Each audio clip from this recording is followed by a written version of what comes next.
Principles of building planning. कोई भी building plan करने से पहले हमें कुछ प्रिंसिपल्स फॉलो करने पड़ेंगे, कुछ पॉइंट्स कंसिडर करने पड़ेंगे। तो वो पॉइंट्स हम लोग देखते हैं। In any type of building certain general principles of planning should carefully be considered and check before finalising the plan. First है एस्पेक्ट। एस्पेक्ट मतलब क्या? Different rooms of the building are placed and located according to their functional utility in such a way that maximum advantage from natural elements like sun, wind can be obtained. हमारे घर के जो अलग अलग rooms है उन rooms को इस तरह से प्लेस करो, इस तरह से लोकेट करो ताकि वो रूम का जो फंक्शन है, वो रूम में जो काम होने वाला है उसके लिए जो नेचुरल एलिमेंट्स लगने वाले हैं उसका सही सही यूज हम वो यूज में कर सकते हैं। जैसे अभी आपने यहाँ पे देखा रहेगा, ये जो इमेज है क्या है, उसमें एक लिविंग रूम है। तो वो लिविंग रूम में हमने विंडो डाली है ताकि अच्छा सनलाइट आ रहा है, वहाँ पे हवा आएगी उसमें। तो रूम का अरेंजमेंट ऐसे करो कि जो नेचुरल एलिमेंट्स है उसका हम पूरी तरह से एडवांटेज ले सके। नेचुरल एलिमेंट्स मतलब सन, विंड। जैसे sunlight provides the illumination inside the room in a day time and we need not to use artificial lighting and it creates pleasant and cheerful atmosphere inside the room. Sunlight जो है, अगर हमारे room में proper sunlight आ रहा है तो हमें दिन में आर्टिफिशियल लाइट यूज करने की जरूरत नहीं है। जो नेचुरल सनलाइट है वही हमें प्लेजेंट फील करेगा, चेयरफुल फील करेगा और हमारे घर में अच्छा एटमॉस्फेयर क्रिएट करेगा। Sunlight also kill germs and bacterias. Sunlight से क्या होता है, घर के अंदर अगर कोई जर्म्स और बैक्टीरियाज है वो भी किल कर सकते हैं हम। To obtain sufficient sunlight inside the room as per the requirement windows are placed in external walls. हमारे घर के अंदर अच्छे से सनलाइट आए इसलिए हम लोग क्या करते हैं, एक्सटर्नल वॉल्स में विंडोज प्लेस करते हैं। तो विंडो का प्लेसमेंट अगर हम प्रॉपर करेंगे तो ये जो नेचुरल एलिमेंट्स है उसका यूज हम अच्छे से कर सकते हैं। तो हमारा प्लानिंग जो है, रूम का प्लेसमेंट जो है वो उसके अकॉर्डिंग हमें करना है कि हमारे घर में अच्छे से लाइट आए, हवा आए। Next is prospects. It is related with the view as seen outside from the doors and windows. हमारा डोर ओपन करने के बाद या विंडो ओपन करने के बाद हमें जो व्यू दिखेगा तो वो व्यू अच्छा हो, इसका भी मैक्सिमम हमने कोशिश करना चाहिए while planning. For pleasant atmosphere view of garden, hill and a river etcetera is a good prospect. अगर खिड़की खोलने के बाद अगर कोई हमें गार्डन दिखता है या हिल दिखता है तो वह अच्छा प्रोस्पेक्ट है। Toward these objectives, doors and windows should be provided in the external wall of the building. तो अगर आप कोई प्लानिंग कर रहे हो तो आप मैक्सिमम ये कोशिश करेंगे कि उनके डोर्स और विंडोज से हमें अच्छा व्यू मिले। Next is privacy. This is very important factor to be considered while planning the both residential and public building. कोई भी बिल्डिंग कंस्ट्रक्ट करनी हो, privacy is important. Privacy of all rooms with another in building as well as privacy in the whole building should be whole building with other building should be achieved. एक building से दूसरी building के लिए भी privacy जरूरी है, उसी तरह से एक घर के अंदर के रूम में भी प्राइवेसी जरूरी है। The privacy of residential building as a whole can be achieved by planting trees, by providing entrance pathway. अगर बिल्डिंग टू बिल्डिंग प्राइवेसी है तो हम क्या कर सकते हैं, कुछ झाड़ लगा सकते हैं। Okay, even the compound walls of required height can be constructed. या हम क्या करते हैं, दो बिल्डिंग को अगर प्राइवेसी चाहिए एक दूसरे के बिल्डिंग से तो हम कंपाउंड वॉल क्रिएट करते हैं for privacy purpose. Circulation. Circulation मतलब क्या, एक रूम से दूसरे रूम में जाना या ये एक फ्लैट से दूसरे फ्लैट में जाना या एक फ्लोर से दूसरे फ्लोर पे जाना, इसे कहते हैं circulation. Circulation is related with the movement of user inside the building from one unit to another unit. at the same floor or even moving from one floor to another floor. एक floor से दूसरे floor पे भी जाना है. Therefore, movement in different units of buildings on the same floor comes under horizontal circulation. Okay, एक room से दूसरे रूम में एक ही फ्लोर पे यहाँ से वहां जो घूमना है उसे कहेंगे हम हॉरिजॉन्टल सर्कुलेशन. ये कैसे हम लोग ये कर सकते हैं, अचीव कर सकते हैं? बिल्डिंग के बीच में पैसेजेस रहते हैं, आपने देखा रहेगा, लॉबी, कॉरिडोर, जिससे क्या होता है हम हॉरिजॉन्टल सर्कुलेशन कर सकते हैं. वर्टिकल सर्कुलेशन मतलब क्या? एक फ्लोर से दूसरे फ्लोर पे जाना. वो हम कैसे अचीव कर सकते हैं? By providing stairs, lift, escalators, ramps, emergency exits etcetera.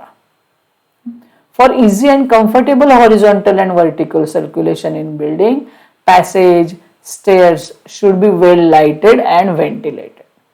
Okay, horizontal और vertical circulation जो है वो easy और comfortable अगर हमें करना है तो वो अच्छे से, पहले तो अच्छी तरह जगह पे लोकेट करना चाहिए, उसको अच्छे से लाइटेड चाहिए वो, और वेंटिलेशन प्रॉपर चाहिए वहां पे. Grouping. Next is grouping. It is the arrangement of various rooms with respect to their function. Okay.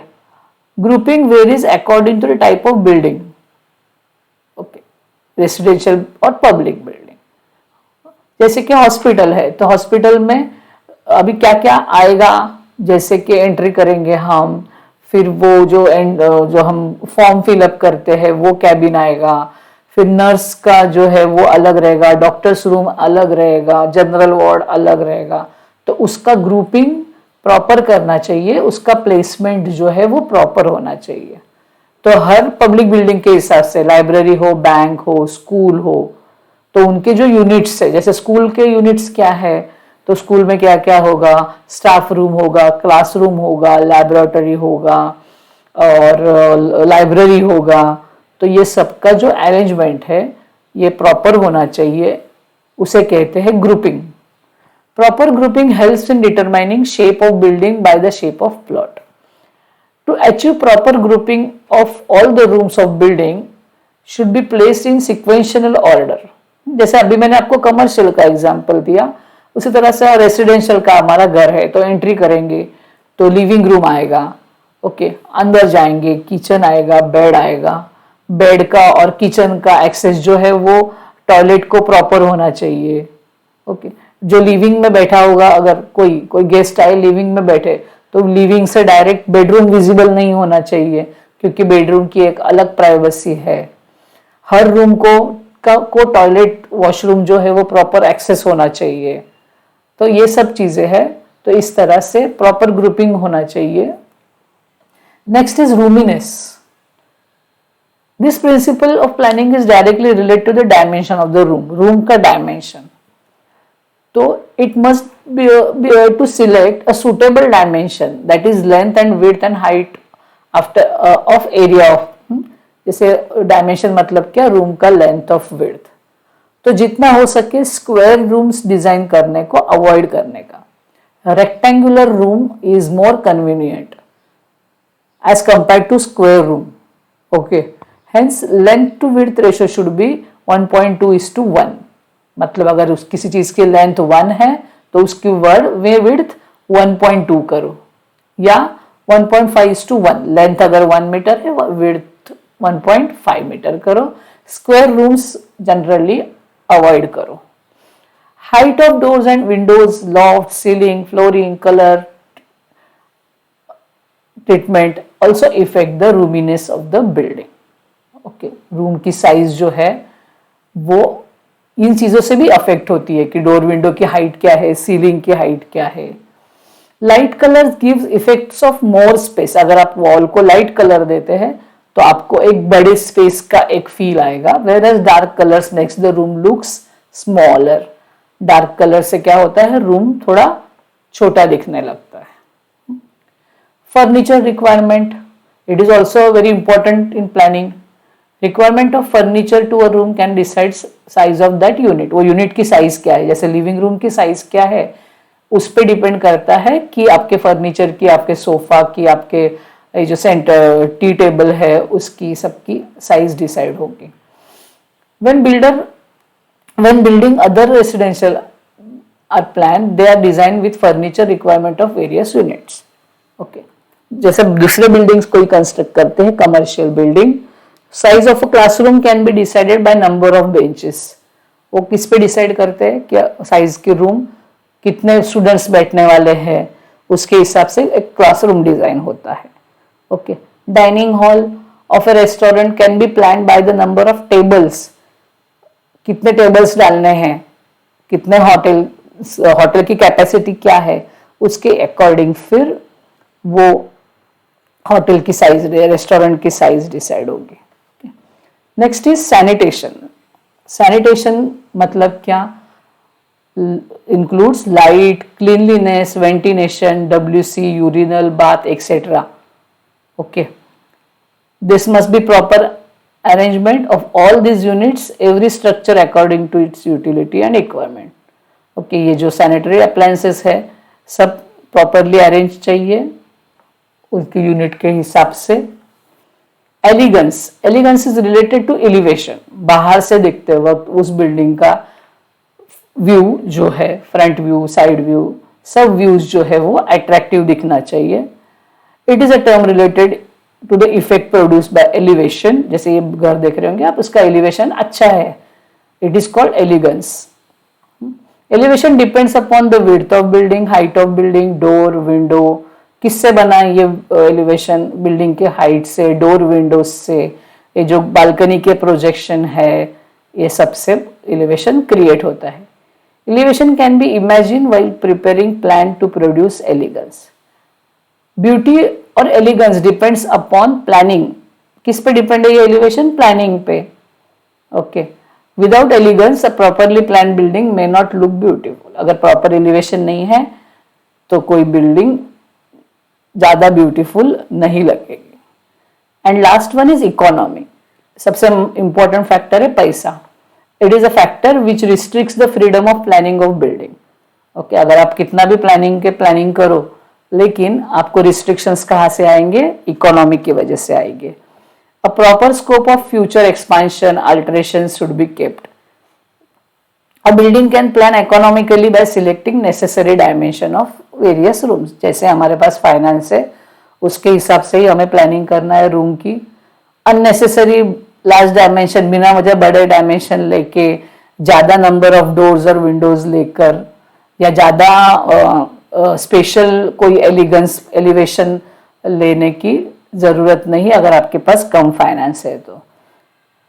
Square plans are most economical but provide less space utilisation. Square rooms जैसे मैंने आपको बताया वो सस्ते पड़ते हैं, लेकिन उसका यूटिलाइजेशन जो है वो प्रॉपर होता नहीं है।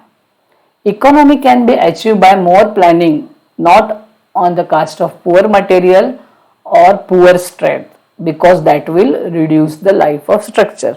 इकोनॉमी करना है, बचत करना है, इसका मतलब ये नहीं कि आप पुअर क्वालिटी का मटेरियल यूज करो या बिल्डिंग का स्ट्रेंथ पे ध्यान मत दो, ऐसा नहीं है। और भी कोई फैक्टर, बहुत सारे फैक्टर्स है जिससे आप इकोनॉमी पा सकते हो।